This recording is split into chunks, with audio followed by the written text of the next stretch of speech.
Yeah. Warriors of National Guard recruiting, Command Sergeant Major retired Dave Eustace here again. I'm with a Chiefs 54 from the great state of Nebraska, Sergeant First Class Rivera. Thank you for being on today.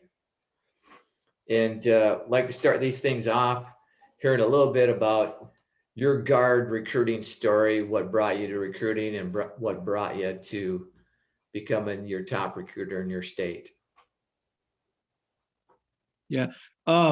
Before coming to recruiting, I was an instructor at the NCO Academy. I did that for about 4 years. Then I moved into operations, training, supply. One of my best friends was in recruiting for the longest time, and he talked to me about recruiting, coming over and doing it and trying it.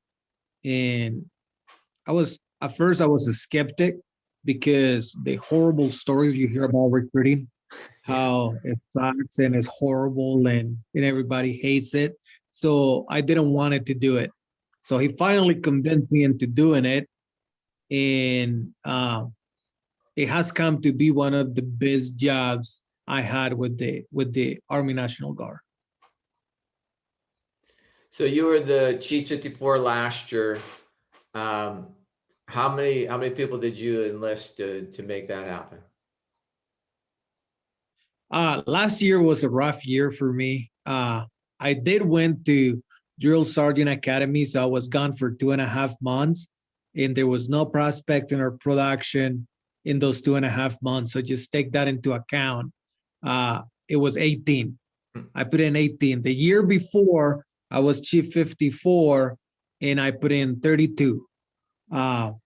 In the year before, that was my first year recruiting, and I was Rookie of the Year with 18.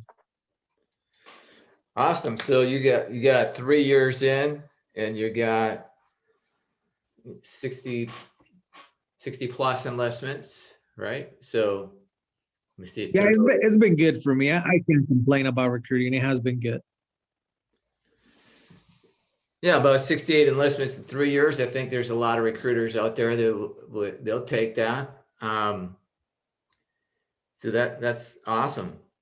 So I have a question that it's intended to speak to our audience.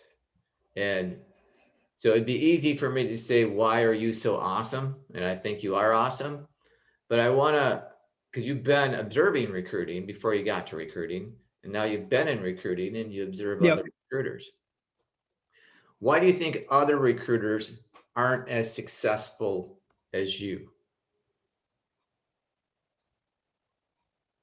In this job, you got to be self-motivated. I mean, you're not going to have an NCOIC, or in my case, you're not going to have a first line leader right next to you holding your hand.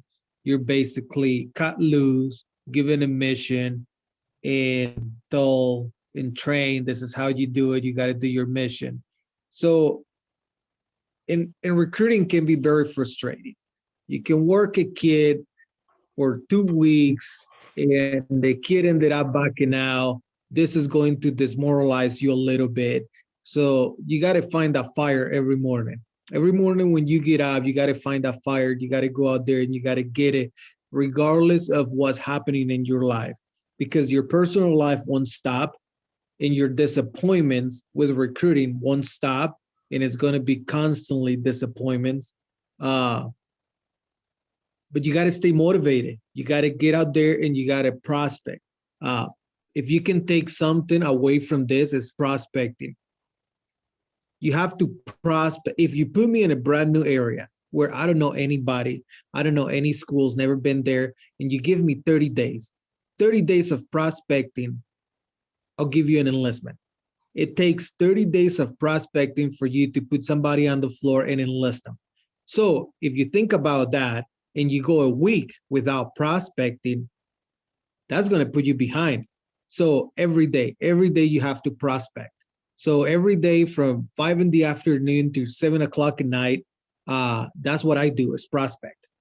whether it's on social media, over the phone, and during the day, I'm doing my admin paperwork, processing packets, going to schools, walking around, wearing my uniform, talking about how great the National Guard is. But you got to prospect and you got to stay motivated. You got to find that fire.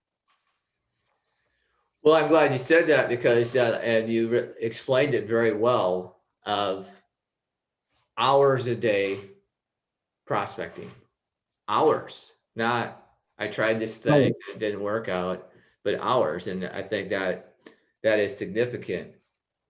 So in the COVID environment, everybody's been challenged with that, but you were still able to get 18 people enlisted and become a drill sergeant. So how did you have that level of success when really you only were able to do recruiting for about 9.5 months? Yeah. I knew I was going to be gone for 2.5 months.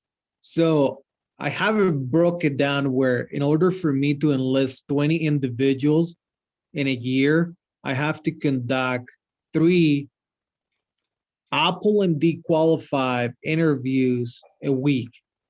So I need to sit down with 3 individuals that are fully qualified, that take a packet, and that are going to bring it back to me. 3 a week, right? So I knew I needed 120 for the year to hit my 20, because not everybody you sit down with is going to enlist. Okay. They should, but they're not going to enlist. So I start working even longer hours at the beginning to make up for the 2.5 months that I was going to be gone. So usually I only prospect for about 2 to 3 hours a day, which is late in the afternoon after kids get out of school and early into the night. I knew I was going to be gone for 2.5 months. So I threw another hour and a half, 2 hours of prospecting every day, and I got ahead of the game. I was kind of trying to burn out myself, but I knew I was going to have 2.5 months of no prospecting and away from recruiting, and I was going to be able to recharge again. So, and I had everything laid out. I had packets processed, kids line up, and I give them to my trainer, and my trainer continued the processing while I was gone at recruiting, and he enlisted like 6 guys for me in the 2.5 months that I was gone. Awesome. Well, and that is, everybody's got a school that they got to go to. So I think that is useful for recruiters to hear you say that, because if you're going to move up, you're going to have to do a school, but we still got to get mission delivered. So pay it in advance, put in the time in advance.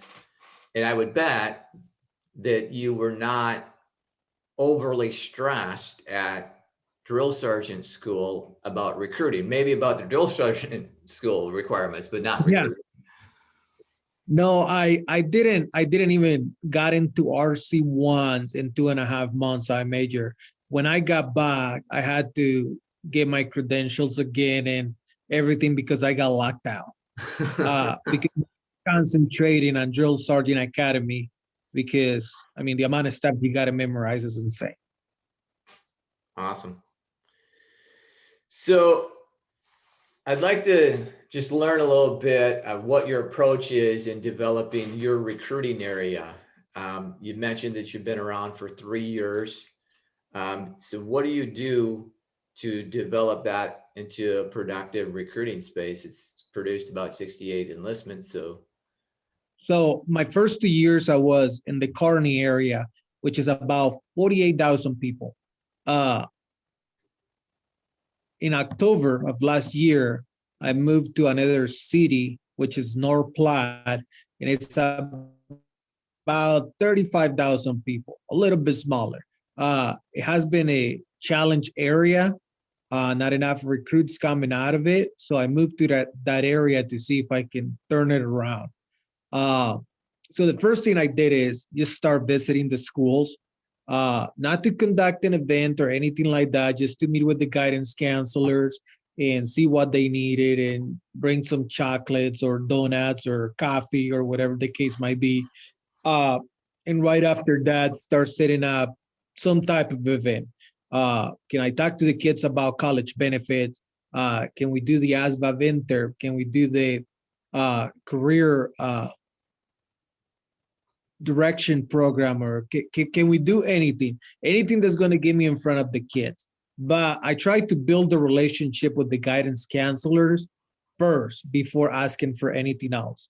And I know recruiting says that you can wear the soft sale. A lot of recruiters do, but this is a billboard.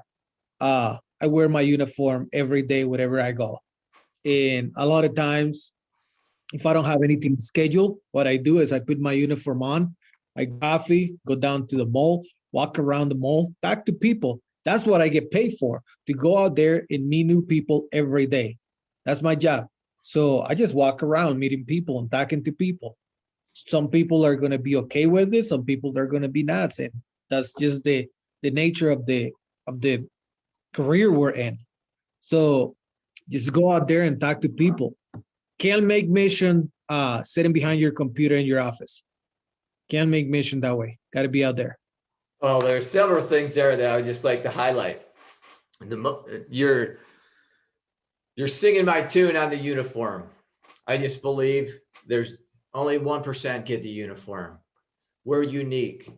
And the thought process of being too aggressive when you're in uniform is just really preposterous to me. I mean, we have school resource officers that wear their uniform and they're armed. So come on. And we would never expect a firefighter to show up for their job in a soft uniform. It just, come on. Exactly. Yeah. So I love that. And your statement about you got to talk to people. What I always preach is TTP, talk to people, and TTMP, talk to more people. Yep. And you can just learn a ton about the area by doing that. So I think that's awesome. And the newer recruiters and struggling recruiters can take what you've said there and apply it. Like, they're not going to come into your office. You got to go get them. Yep. And especially in small cities where like you got 40,000 people, and that's most across the Midwest. They're not going to come in unless you're in a city where you got 400,000, 500,000 people. Then the storefronts are constantly getting walked-ins, and 9 out of 10 walked-ins are disqualified already. They're coming in because they got some type of felony or they got something. So I've been recruiting for 3 years, and I have never enlisted in walk-in. Most of the walk-ins that I had, it was either felony, severe overweight, or couldn't pass the ASVAB. There was some issue there. All right. So you mentioned, spending hours a day on prospecting. What is the mechanism that you use to hold yourself accountable on a daily and weekly basis for doing that prospecting? So I keep track of numbers. Recruiting is about numbers.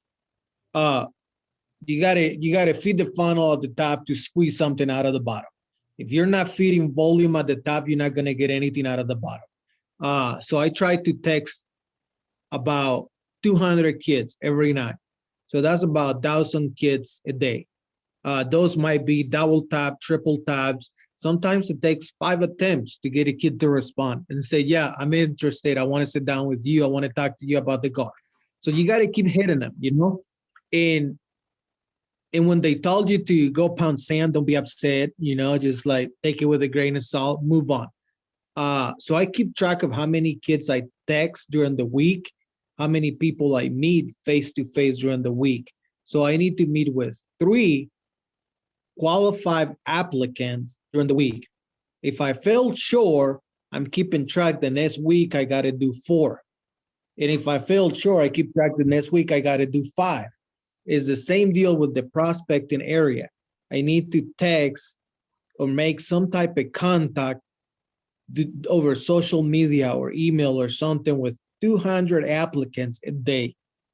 And those names come from ASVAB interviews, college visits, names that I get from referrals, people that I meet around town, stuff like that.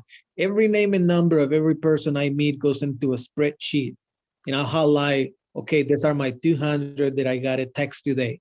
And those people probably got a text 4 or 5 weeks ago. But guess what? They're going to get another text because you never know when their situation is going to change. Some people think, you're being kind of pushy. I don't think I'm being pushy. I'm trying to provide a better way of life for you.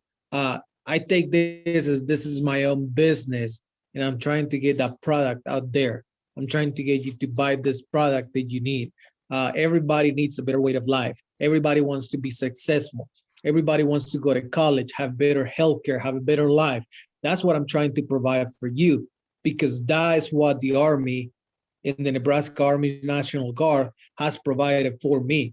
It gave me a college degree. It gave me a career. 4 years and 9 months, I'll be retired, and I get to walk away with 25% of my paycheck for the rest of my life. Yeah. So, I mean, great benefits. Yeah, I think that's good stuff.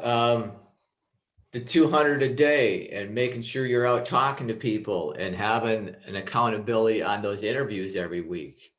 Those are things that new and struggling recruiters can grab onto, and you don't have it copyrighted. They can copy exactly what you said, and they will experience similar results. So I really like that. So you're doing all that prospecting work and you're getting those interviews set up. Now your interview process, I'd just like to know about what your process is and your way of closing. When the person first comes in, I want to know about that person. I want to learn about them. This is all about them. The first time when you meet that person is not about you selling a product right away. I want to find out his needs, his wants, and how I can accommodate those needs and wants. Once I find out that that person comes in and they thought, you know what, I want to go to college. I just don't have the money to pay for college. I was like, okay, right there.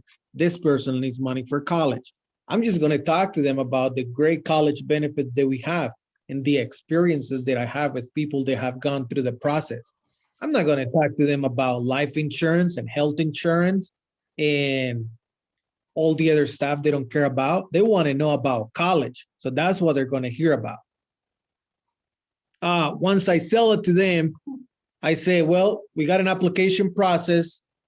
Would you like to go through the application process and see if you qualify? Because getting into the military with me is like getting a loan. I got to get you pre-approved. So they think that taking the ASVAB and taking the physical is part of the pre-approved requirement, which it is, right? So let's get you pre-approved to see what I can get you. And a lot of times I take kids down to MEPS, they take the ASVAB, they take the physical, and they think it's part of the process. And then out of nowhere, okay, yeah, you're ready to go. Which job would you like to enlist in? Oh, am I good to go? Yeah, you're good to go. Just pick a job and it's yours. So you don't give him a lot of time to thinking you are enlisted. In 2 weeks, you're going down to MEPS and you're going to sign 6 years of your life away.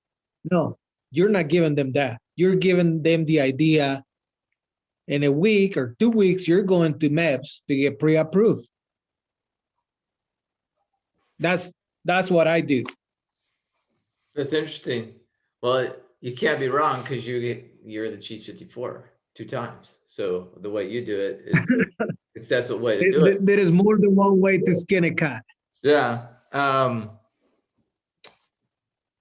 So how far away from MEPS are you? I'm about 3 hours on Major. So every trip that I make, I got to make it count. So either I'm taking somebody up there to enlist and get Q&E at the same time, or I'm taking 2 or 3 people up there to get Q&E. But I got to come out of there with something in my hand. I can't just go up there with one individual that's going to get DQ and I just wasted 2 days out of my production. So I got to come out of there with something. So that kind of leads me to your processing philosophy, because you're 3 hours away from maps. And you really can't afford to have long shots. So how do you process people to ensure that you have the best result and make the least amount of trips to maps? So height and weight. If an individual is overweight, I'm gonna tape him. Make sure that I'm not taking anybody up there that's gonna fail height and weight. And if they never taken the ASVA before, I'm gonna give them a practice test. Uh, I don't use the PICAT. I have a practice test on paper that they can take and I can grade, and you can find it online. And that's what I use. Is that the If they're Iowa? good on the test and they're good on height and weight, Is that the yeah, Iowa practice test? What practice test is that? yeah, it's similar to that one, but it's on paper. Okay. So if you go if you go online and you search ASVA for dummies, it's gonna give you like 4 or 5 different practice tests, and you can take those and you can actually grade them and see how they do, and they Okay. can take it. So once they're good on the test and high and weight, then you got to talk to them about the medical part. You got to talk to them how to talk to the doctor. Um, you got to talk to them about that 2807 on the way there. You got to talk to them about that 2807 the night before they go in to see the doctor. I mean, you got to make sure that you and the applicant are on the same page and the applicant knows the left and right boundaries. What are you going to say to the doctor that's going to get you disqualified? What are you going to say to the doctor that's going to get you qualified? Because the doctor is not going to read between the lines. If an applicant tells the doctor, last week I was feeling down a little bit. Oh, you're depressed. You need a psych counselor. So that's the stuff that you got to talk to the applicants about. Okay. Um,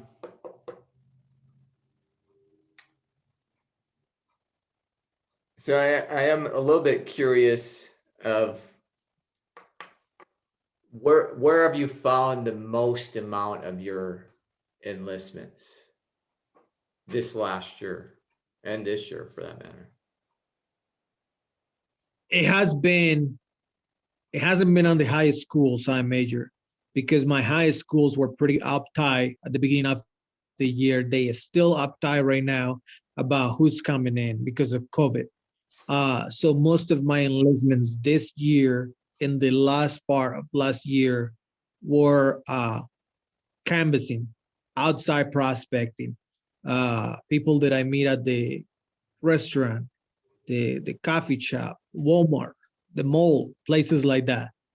Uh, the guys that came into my house and were doing the roof in my house, I was talking to those guys about the military. So I mean, anybody. Well, that's interesting, because it has been my observation that, of course, schools are a little bit more restrictive, but if you go by a Target parking lot, the parking lot's full. So the people Yep. are showing up to work there, and people are showing up to shop there, or a restaurant, or any other, Home Depot or Lowe's, or, all of those places seem to have a lot of people there. And so hitting that area canvassing, as well as your texting and your emailing and your phone calling, it's allowed you to be successful. So how do you take care of the people that you've enlisted to get that referral base rolling? It gotta be, you gotta have the contact after the sale. You gotta stay in contact with those individuals. And I'm the drill sergeant at RSP. So as soon as the kids get in, I maintain contact to RSP until they go to basic training. When they come back from AIT, we do what is called a battle handoff. and we go out to headquarters and we have a patch ceremony where everybody get the patch for their unit they're going to. So I get to see my recruits being transferred to their units. Up to that point, I'm talking to them and all that. When they get back from AIT, I ask them, you got any pay issues? Did you get fed? Any problems? Anything that I need to know? They said, no, I'm good. And I still got soldiers that are texting me. They've been to the unit, say, hey, I need help with federal tuition. It's like, all right, come into my office. I'm going to walk you through the website. I got soldiers, they call me and say, hey, my bonus still hasn't been paid. I was like, all right, send me an email. I'm going to follow up on it. So I continue to work for those soldiers. And as long as I'm here, I'm going to continue to work for those soldiers that I put in. And that builds a relationship, and those people will bring you another applicants. Yeah, I'm just a big believer. If you make sure they get what they bought, they're going to be pleased with what they bought because what we have to offer is really good. Yeah. So that's awesome. Well, in your opinion, what is your secret sauce that has made you a successful recruiter these 3 years that you've been recruiting? I don't think I have a secret sign, Major. I just work hard. I might not be the smartest person out there, but I can work harder for you than you. That's something that I can control. You might be smarter, but I might be able to work harder. So that's what I'm going to do. Just work hard. That's it. There is no secret. There is no secret recipe. Just get out there, talk to people, stay motivated. Don't get discouraged. Even if you got 4 kids lined up ready to go to MEBS and 4 of them fall off and they quit on you, don't get discouraged. Get up like tomorrow's going to be the best day ever and go get it. Well, normally my last question is, what would be the words of wisdom that you'd give to a new recruiter or a struggling recruiter? But I think you just answered that. That you do have to just really work hard. And I would just add to that a lot of people in your state would probably say, well, if I had Sergeant Rivera's area, I'd be tearing it up too. And that happens to most of the Chiefs 54. People have this perception that you just have a good area, when the reality is I've not come across to one high-performing recruiter, someone that has achieved what you have achieved, where they don't work hard, where they don't do the right stuff, where they don't take care of people, where they don't economize their time, where they don't figure out the new rules very quickly. And those things are, anyone can do it. Anyone can do it. So I think that's significant. And just what would you add to that if someone's struggling right now as a recruiter or is new and trying to figure it out, really, what words of wisdom could you give to them? Something that you got to learn early on, and I did struggle my first year of recruiting. The first quarter, I roll a donut every month on the first quarter. So I had 0 enlistments for a first quarter, and I was getting nervous. My peer, they got me into recruiting. He said, "You're doing the right stuff. Just give it time. It's going to take a little bit to get your feet on the ground. Just keep doing what you're doing. Trust me." And I trust the guy. And after that, it was like 2, 3, 4, 5 every month. So there are 2 types of individuals you're going to run to in this world: people that are going to join and people that are not. Okay. If somebody's qualified and they're ready to join, put them in. If you talk to somebody and they're not ready to commit right now, and I can't project you as the next 30 days, stay in contact with that person. Don't put time and effort into it, okay? You only have 12 months of the year to make mission. I don't have time to wait around for you to make up your mind. I'm gonna go find somebody else that's ready to join right now. So when I talk to recruiters that are behind, they say, well, This guy's not willing to commit. He's ready to go. He's qualified, but he's not willing to commit.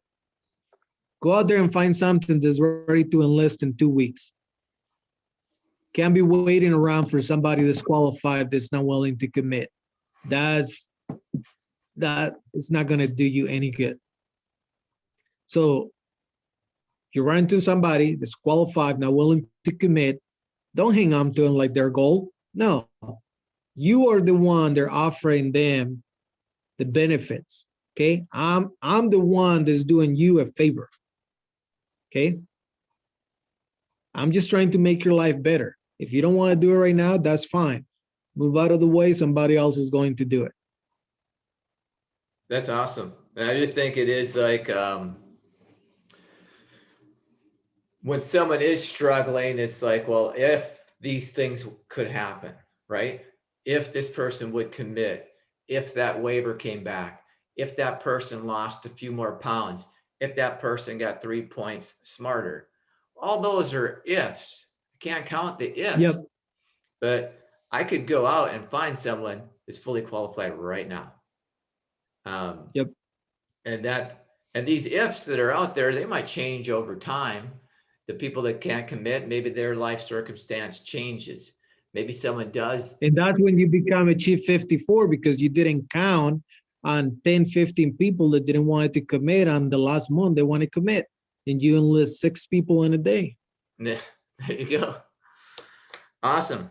Well, I want to thank you for doing this. You're a great example. And I'm quite confident that new and struggling recruiters can benefit from your words today.